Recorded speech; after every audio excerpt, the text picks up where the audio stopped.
What's up mga chong? Magbubuo na naman tayo ng Raider 150 carb Gen 1.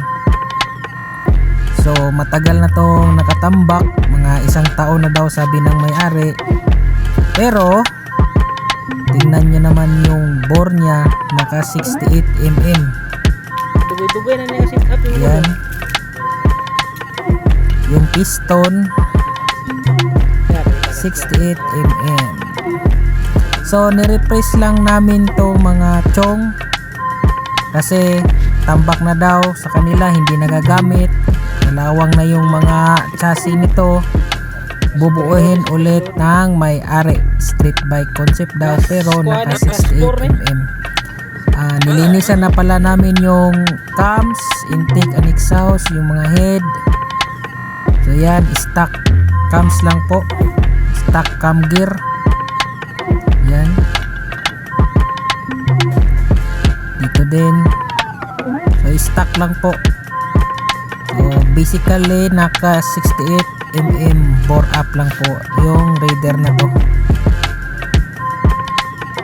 Stock Conrad lang yung gamit natin dito chong, kasi budget meal lang yung setup na kaya ng may-ari. Pero matagal na tong sinet up natin, 2 to 3 years na ang setup na to, and then natambak sa kanila almost 1 year daw. So 4 years mahigit na yung setup na to, nire-refresh lang natin. 1 year nakatambak at susubukang paandarin natin kung kaya ng powers mga chong.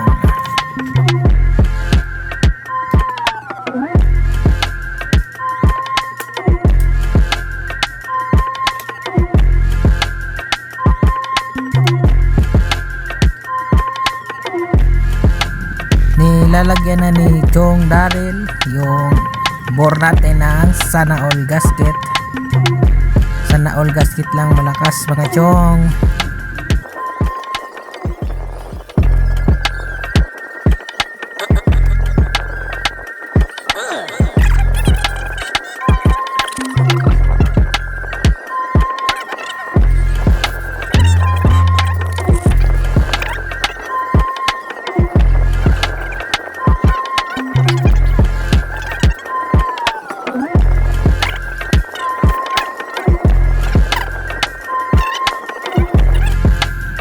Sasalpak na natin yung 68mm na bore mga chong.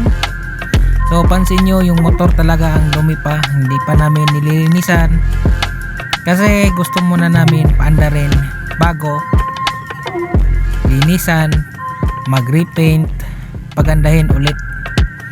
Syempre siguraduhin muna natin na umaandar at syempre malakas yung motor na ginagawa natin mga chong.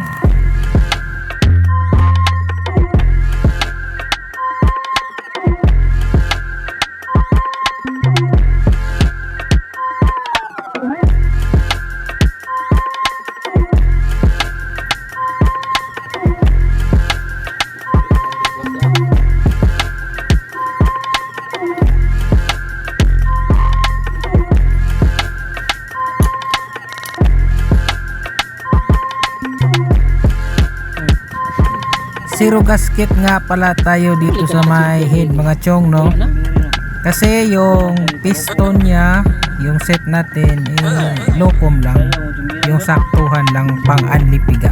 Pansin nyo, hindi na tayo nag rechamber sa kanyang head. So nilalagyan na ni Chong Daryl ng sana all gasket para ma-seal na natin tong head, masalpak na.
Ayan mga chong, nilalagay na ni Chong Daryl yung mga shimming ng ating Raider carb.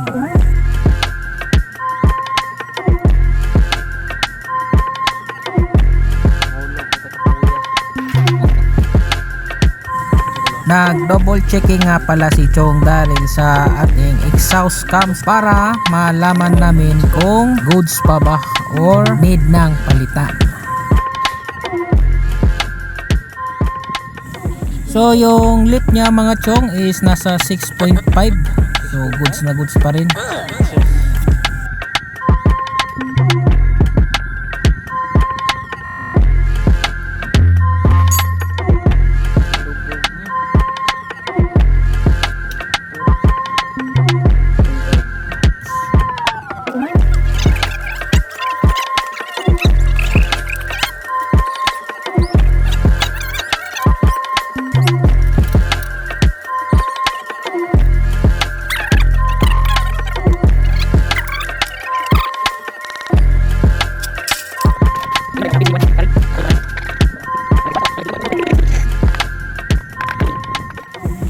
Malapit na rin tayong matapos mga chong at maririnig na natin ang unang andar niya galing sa pagkakalubog.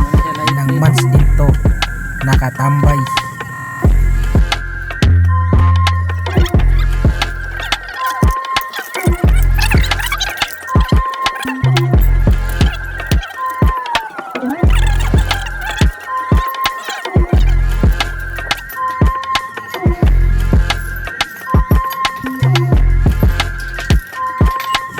Siyempre dito sa shop mga chong lagi naman ang owner ang nasusunod at kami na ang bahalang mag-set up sa motor nyo.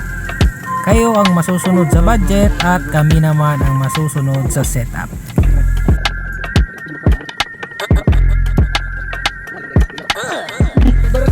Kita nyo naman chong kung gaano kalinis yung motor ni Bossing. At yan, sinasalpak na namin yung carb. So ang carb na pala na gamit ng owner is na nakakihin 30mm.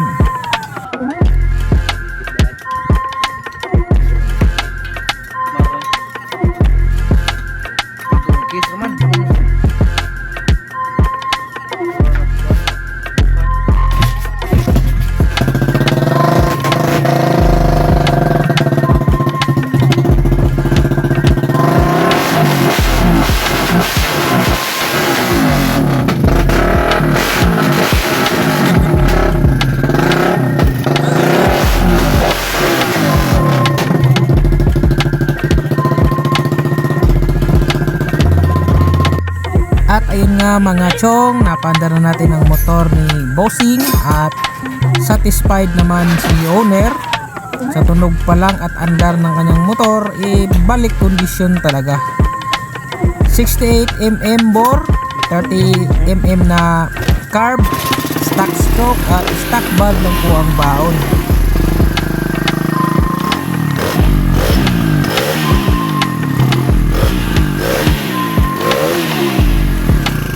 One eternity later.